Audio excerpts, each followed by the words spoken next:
Hi guys, welcome back to dream chemistry classes. Please subscribe this channel.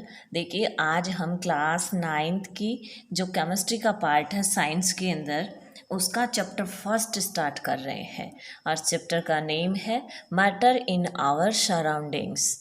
ठीक है, और इसके देखिए प्रॉपर नोट्स बने हुए हैं। आप चाहे तो वीडियो को पॉज करके बहुत अच्छे से नोट्स भी बना सकते हैं। ठीक है ना। तो देखिए यहाँ पे जो अपना चैप्टर है कि मैटर इन आवर सराउंडिंग, यानी अपनी सराउंडिंग के अंदर कौन कौन से मैटर प्रेजेंट होते हैं, वो कितने स्टेट में प्रेजेंट होते हैं, किस तरह से प्रेजेंट होते हैं। ठीक है ना। तो देखिए सबसे पहले हम बात करते हैं मैटर के बारे में।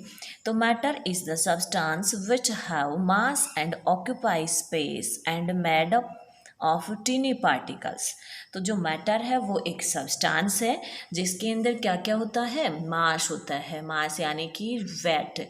ठीक है ना, जैसे जिसको हम किस में मेजर करते हैं, केजी में। ठीक है। एंड ऑक्यूपाई स्पेस, और वो एक स्पेस ऑक्यूपाई करता है, यानी उसकी कोई ना कोई वो स्पेस घेरता है। And made up of tiny particles, और वो टीनी पार्टिकल्स छोटे छोटे पार्टिकल्स से क्या होता है, बना हुआ होता है। फॉर एग्जाम्पल नोटबुक है, pen, planet, air, star and sun. फिर नेक्स्ट है कैरेक्टरिस्टिक्स ऑफ पार्टिकल्स। देखिए हम यहाँ पे बात करें कि जो मैटर होते हैं वो टिनी पार्टिकल्स से बने हुए होते हैं। तो ये जो टिनी पार्टिकल्स होते हैं इनके क्या क्या कैरेक्टरिस्टिक्स होते हैं। इनका फर्स्ट कैरेक्टरिस्टिक्स होता है पार्टिकल्स आर कंटिन्यूअसली मूविंग। किसी भी मैटर के जो पार्टिकल्स होते हैं वो क्या करते रहते हैं, कंटिन्यूअसली मूव करते रहते हैं इधर से उधर। जिगजैग इनकी मोशन होती है। कैसी मोशन, जिगजैग इनकी मोशन होती है। सेकंड है particles have space between them, और ये जो पार्टिकल्स होते हैं इनके बीच में कोई ना कोई स्पेस होता है। अब वो देखिए सबके अंदर अलग अलग हो जाता है। जैसे कि सॉलिड जो होते हैं उनके अंदर स्पेस बहुत कम होता है, लिक्विड के अंदर मीडियम होता है, एंड जो गैस के पार्टिकल्स होते हैं उनके अंदर बहुत ज़्यादा स्पेस होता है। ठीक है ना। नंबर 3 पे है पार्टिकल्स अट्रैक्ट ईच अदर, और ये जो पार्टिकल्स होते हैं, ये जो पार्टिकल्स होते हैं या क्या करते हैं, एक दूसरे को अट्रैक्ट करते हैं। इसीलिए अट्रैक्ट करने से ही किसी मैटर की एक कॉम्पैक्ट स्ट्रक्चर बनती है। ठीक है। नेक्स्ट है देखिए पार्टिकल्स आर कंटिन्यूअसली मूविंग। ये इन्हीं का थोड़ा सा डिस्क्रिप्शन दे रखा है। Particles possess kinetic energy. जो पार्टिकल्स होते हैं सबके पास में क्या होती है, काइनेटिक एनर्जी होती है, जिसकी वजह से ये क्या करते रहते हैं, मूव करते रहते हैं। As the temperature increase, then the particles move faster because kinetic energy increase। अब देखिए ये जो पार्टिकल्स होते हैं इनके पास में क्या होती है, काइनेटिक एनर्जी होती है, गतिज ऊर्जा होती है, जिसकी वजह से ये क्या करते रहते हैं, मूव करते रहते हैं। और जैसे ही टेम्परेचर इंक्रीज किया जाता है, जैसे ही टेम्परेचर इंक्रीज किया जाता है इनकी मूवमेंट क्या हो जाती है, और फास्ट हो जाती है। क्यों हो जाती है, क्योंकि इनकी काइनेटिक एनर्जी क्या हो जाएगी, ज़्यादा हो जाएगी। In the next movement order दिया हुआ है। ये जो पार्टिकल्स होते हैं इनकी जो मूवमेंट का ऑर्डर है वो क्या होता है। तो देखिए जो गैस के पार्टिकल्स होते हैं वो सबसे ज़्यादा मूवमेंट करते हैं, उसके बाद में लिक्विड, एंड जो सॉलिड के पार्टिकल्स होते हैं वो सबसे कम मूव करते हैं। तभी तो सॉलिड की एक कॉम्पैक्ट स्ट्रक्चर होती है। नेक्स्ट है particles having space between them.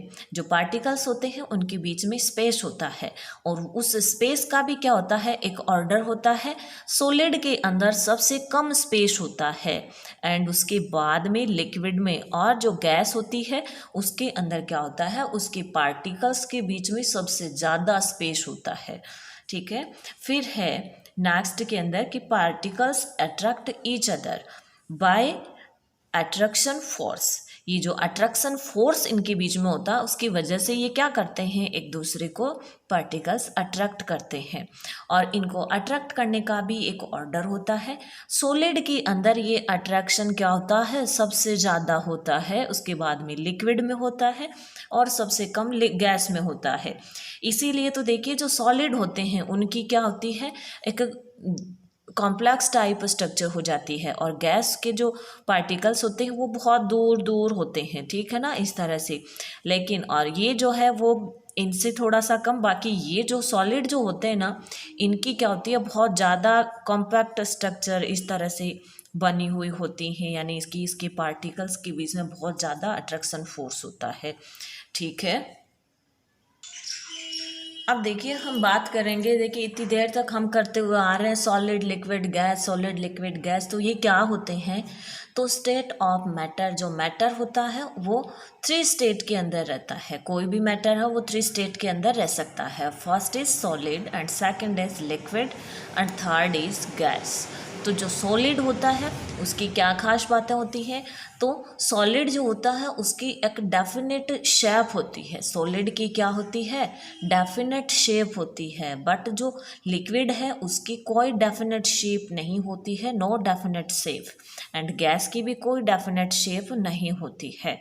फिर है देखिए रिजिड, ये क्या होते हैं, रिजिड होते हैं, कठोर होते हैं। ये क्या होते हैं, फ्लूइडिटी होते हैं, फ्लो कर जाते हैं, बह जाते हैं। और ये भी क्या हो जाते हैं, फ्लूइडिटी, इनका भी नेचर यही होती है। फिर है इनका जो वॉल्यूम होता है सॉलिड का, वो क्या होता है, डेफिनेट होता है। और इनका भी वॉल्यूम क्या होता है, डेफिनेट होता है। वॉल्यूम क्या होता है, डेफिनेट होता है। जैसे कि आपके पास में 5 लीटर जो वाटर है उसको आप किसी भी मतलब कहीं भी ले जाओ, वो उसका वॉल्यूम है वो चेंज नहीं होएगा। ठीक है ना, वो 5 लीटर ही रहेगा। आप चाहे उसको किसी भी बर्तन में डाल दो, वो 5 लीटर ही रहेगा। बट जो गैस होती है उसका कोई डेफिनेट वॉल्यूम नहीं है, उसका वॉल्यूम कम ज़्यादा हो सकता है। नेक्स्ट है देखिए इनकम्प्रेसिबल, इसको कंप्रेस नहीं किया जा सकता है, दबाया नहीं जा सकता है। ये जो लिक्विड्स होते हैं ये लो कंप्रेसिबल होते हैं, और ये गैस है ये हाई कंप्रेसिबल होते हैं। फिर है देखिए इनकी जो कोई नो डेफिनेट बाउंड्रीज, ये सॉलिड्स होते हैं, इनकी बाउंड्रीज जो होती हैं, बाउंड्रीज जो होती है वो क्या होती है, डेफिनेट होती है। बट जो लिक्विड है इनकी कोई डेफिनेट बाउंड्री नहीं है। आप इनको जिस तरह के सरफेस पे गिराओगे, जिस तरह के बर्तन में डालोगे, वो उसी की शेप ले लेंगे, कोई इनकी बाउंड्री नहीं है। और जो गैस है इनकी भी कोई बाउंड्री नहीं है, एटमॉस्फेयर के अंदर किसी भी तरीके से ये अरेंज रह सकती हैं। ठीक है ना, ये है जो स्टेट है मैटर की, उनके अंदर कुछ डिफरेंसेस है सॉलिड लिक्विड और गैस के अंदर। अब है देखिए नेक्स्ट के अंदर हम बात करते हैं कि क्या ये जो स्टेट है वो चेंज हो सकती है या नहीं। अगर हो सकती हैं तो किस वजह से चेंज हो सकती हैं। तो सबसे पहले हम बात करते हैं देखिए change of state of matter by temperature. Temperature की वजह से किस तरह से ये स्टेट है वो चेंज होती है। तो देखिए ये तो बहुत ही आसान है, बहुत ही ईजी है अपने समझने के लिए। जैसे कि कोई सॉलिड है उसको हम हीट करें, उसको हम क्या करें, हीट करें, तो वो किस में कन्वर्ट हो सकता है, लिक्विड में कन्वर्ट हो सकता है। लिक्विड है उसको अगर हम हीट दें तो वो क्या किस में कन्वर्ट हो सकता है, गैस में कन्वर्ट हो सकता है। फिर देखिए ये तो हो गया टेम्परेचर का। अब देखिए मैंने इसको इस तरह से ये साइन क्यों लगाए हैं, क्योंकि ये रिवर्सिबल प्रोसेस है। ये कैसी प्रोसेस है, रिवर्सिबल प्रोसेस है। लिक्विड से वापस सॉलिड भी बन सकता है और सॉलिड से लिक्विड, एंड इसी तरीके से लिक्विड से गैस और गैस से लिक्विड, ये चीज़ें हैं। अब देखिए टेम्परेचर से तो हमने देख लिया कि सॉलिड है वो लिक्विड में चेंज हो सकता है, लिक्विड है वो गैस में चेंज हो सकता है। अब चेंज बाय प्रेशर, प्रेशर से हम किस तरह से इनको चेंज कर सकते हैं।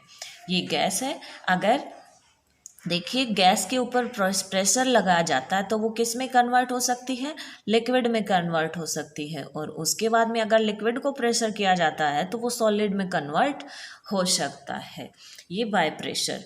अब इनको हम थोड़ा सा विस्तार से देख लेते हैं कि बाय चेंजिंग टेम्परेचर, चेंजेस किसके थ्रू, टेम्परेचर के थ्रू चेंजेस। यहाँ पे देखिए जब टेम्परेचर के थ्रू हम इनको चेंज करते हैं तो कुछ वर्डिंग आती है, जैसे मेल्टिंग पॉइंट है। क्या है, मेल्टिंग पॉइंट। तो मेल्टिंग पॉइंट वो टेम्परेचर है, the temperature at which a solid melt into liquid form. At a atmospheric pressure is called its melting point. यानी वो टेम्परेचर जिसके ऊपर कोई सॉलिड किस में कन्वर्ट हो रहा है, लिक्विड में कन्वर्ट हो रहा है। किस में कन्वर्ट हो रहा है, लिक्विड में। तो यहाँ पे अपना जो टेम्परेचर आएगा वो कौन सा हो जाएगा, मेल्टिंग पॉइंट हो जाएगा। ठीक है ना। तो वो टेम्परेचर जिसके ऊपर कोई भी जो सॉलिड है वो किस में मेल्ट हो रहा है, लिक्विड में मेल्ट हो रहा है। ठीक है, वो इसका क्या होता है, मेल्टिंग पॉइंट होता है। नेक्स्ट है देखिए, लेटेंट हीट ऑफ फ्यूजन। तो the amount of heat required to change 1 kg solid to its liquid state. वो हीट की वो अमाउंट जो हमें कब चाहिए, 1 kg सॉलिड, 1 किलोग्राम सॉलिड को उसको लिक्विड स्टेट में लाने के लिए चाहिए। तो वो क्या होती है, वो हीट लेटेंट हीट होती है। कौन सी, लेटेंट हीट, गुप्त ऊष्मा। ठीक है। फिर है नेक्स्ट में देखिए सब्लिमेशन। तो सब्लिमेशन क्या होता है, देखिए हम यहाँ पे देख रहे हैं कि सॉलिड है वो किस में कन्वर्ट हो रहा है, पहले लिक्विड में कन्वर्ट हो रहा है, उसके बाद में वो गैस में कन्वर्ट हो रहा है। बट जो सब्लिमेशन होता है वो डायरेक्ट क्या होता है, वेपर में कन्वर्ट हो जाता है। सब्लिमेशन के अंदर क्या होता है, सॉलिड है वो हीट के थ्रू डायरेक्ट वेपर में कन्वर्ट हो जाता है। तो देखिए, the changes of solid directly into vapour on heating and vapour in solid on cooling without passing through the liquid state. यानी कि वो हीट या किसी भी जो सॉलिड है उसको हीट देने पर वो बिना लिक्विड स्टेट में आए डायरेक्ट किस में कन्वर्ट हो रहा है, वेपर में। तो वो क्या होता है, अपना सब्लिमेशन होता है। ये प्रोसेस क्या होगी, सब्लिमेशन की प्रोसेस है वो हो जाएगी। अब देखिए, जो सब्लिमेशन है उसके एग्जाम्पल देख लेते हैं हम। सब्लिमेशन के एग्जाम्पल तो कैम्फर है, अमोनियम क्लोराइड है, और जो नैप्थलीन बॉल्स हैं वो क्या है, सब्लिमेशन के एग्जाम्पल्स हैं। ठीक है। नेक्स्ट है देखिए, चेंजिंग बाय प्रेशर। प्रेशर से हम किस तरह से चेंज कर सकते हैं किसी मैटर की स्टेट को। तो if we compress a gas in a cylinder, the distance between the particles of gas is reduced and finally gas is liquefied. यानी जब हम जो कोई भी गैस होती है सिलेंडर के अंदर उसको कंप्रेस किया जाता है, उसको दबाया जाता है, तो उसके जो पार्टिकल्स हैं, गैस के जो पार्टिकल्स हैं, उनके बीच का ये जो स्पेस है वो क्या हो जाता है, कम हो जाता है। क्या हो जाता है, जब इसको कंप्रेस किया जाता है तो ये कम हो जाता है। ठीक है। और लास्ट में वो किस में कन्वर्ट हो सकती है, लिक्विड में कन्वर्ट हो सकती है। तो if we compress a gas in a cylinder, the distance between the particles of gas is reduced. इनकी पार्टिकल्स के बीच में जो स्पेस है वो रिड्यूस हो जाता है और फाइनली जो गैस है वो लिक्विफाइड हो जाती है। ठीक है ना। जैसे कि जो एलपीजी है या फिर सीएनजी है, इनको इसी तरह से सिलेंडरों में भरा जाता है। नॉर्मली ये जब जलती हैं तब गैस फॉर्म में जलती हैं, बट देखिए आप सिलेंडर को जब भी हिलाते हैं तो हमें ऐसे लगता है कि इसके अंदर कोई लिक्विड है, इसके अंदर कोई लिक्विड है। ऐसा क्यों होता है, क्योंकि जो सिलेंडर होते हैं उनके अंदर गैस बहुत ज़्यादा प्रेशर से भरी जाती है, ऐसा इस वजह से होता है। और जो एलपीजी और सीएनजी है इनकी फुल फॉर्म देखिए बहुत ही इंपॉर्टेंट है। एलपीजी जो होती है उसकी फुल फॉर्म होती है liquid petroleum gas and CNG होती है कंप्रेस्ड नेचुरल गैस। ठीक है। नेक्स्ट हम बात करते हैं देखिए इवापोरेशन। किसकी, इवापोरेशन। तो इवापोरेशन क्या है, it is a surface phenomena. ये एक सरफेस फिनोमिना है in which liquid change into vapour at any temperature below its boiling point is called evaporation. यानी इवापोरेशन क्या है, एक सरफेस फिनोमिना है जिसके अंदर क्या होता है, कोई भी जो लिक्विड है, कोई लिक्विड है जब उसको हीट दी जाती है या कोई टेम्परेचर दिया जाता है तो वो किस में कन्वर्ट हो जाती है, वेपर में कन्वर्ट हो जाती है। किस में, वेपर में। हमें ध्यान ये रखना है कि वो टेम्परेचर क्या होना चाहिए, below its boiling point. Boiling point देखिए वो टेम्परेचर होता है जिसके ऊपर एकदम से उबलने लग जाए, तो बिलो बॉइलिंग पॉइंट पे वो उसके नीचे कोई भी टेम्परेचर जिसके ऊपर जो लिक्विड है वो वेपर में कन्वर्ट हो जाता है, तो वो क्या कहलाती है, प्रोसेस इवापोरेशन कहलाती है। अब है फैक्टर्स अफेक्टिंग इवापोरेशन। तो जो इवापोरेशन है उसकी क्या क्या फैक्टर्स हैं जो उसको अफेक्ट करते हैं। एक्सपोज्ड सरफेस एरिया, जैसा कि हमने यहाँ पे देखा है कि ये एक सरफेस फिनोमिना है, तो सरफेस के कम ज़्यादा होने से ये क्या होगी, चेंज होगी। तो यहाँ पे एक्सपोज सरफेस एरिया। नेक्स्ट है temperature and humidity and wind, ये सब क्या है, इवापोरेशन को अफेक्ट करते हैं। नेक्स्ट है देखिए, evaporation always causes cooling. Evaporation है उसकी वजह से क्या होती है, कूलिंग होती है। किस तरह से होती है, the cooling caused by evaporation is based on the fact that when a liquid evaporates, take latent heat of vaporization from surrounding which on losing heat gets cool। तो देखिए कोई भी जो लिक्विड है उसको हम जैसे ही उसकी वेपर बनती है तो वो क्या लेता है, अपनी सराउंडिंग से लेटेंट हीट लेता है, लेटेंट हीट लेता है, और फिर जब वो लॉस करते हैं तो वो क्या करती है, हीट गैट्स कूल। और जो ये लॉस की गई फिर उसके बाद में जो हीट होती है वो क्या, उसकी वजह से हमें क्या लगता है, कूलनेस फील होती है। ठीक है, तो इवापोरेशन ऑलवेज कॉजेस कूलिंग। ये अपना जो चैप्टर फर्स्ट है, मैटर एज सराउंडिंग, ठीक है ना। तो ये है अपना फर्स्ट चैप्टर, आप इसके प्रॉपर नोट्स बना सकते हैं। ठीक है, मिलते हैं नेक्स्ट वीडियो के अंदर नेक्स्ट चैप्टर के साथ।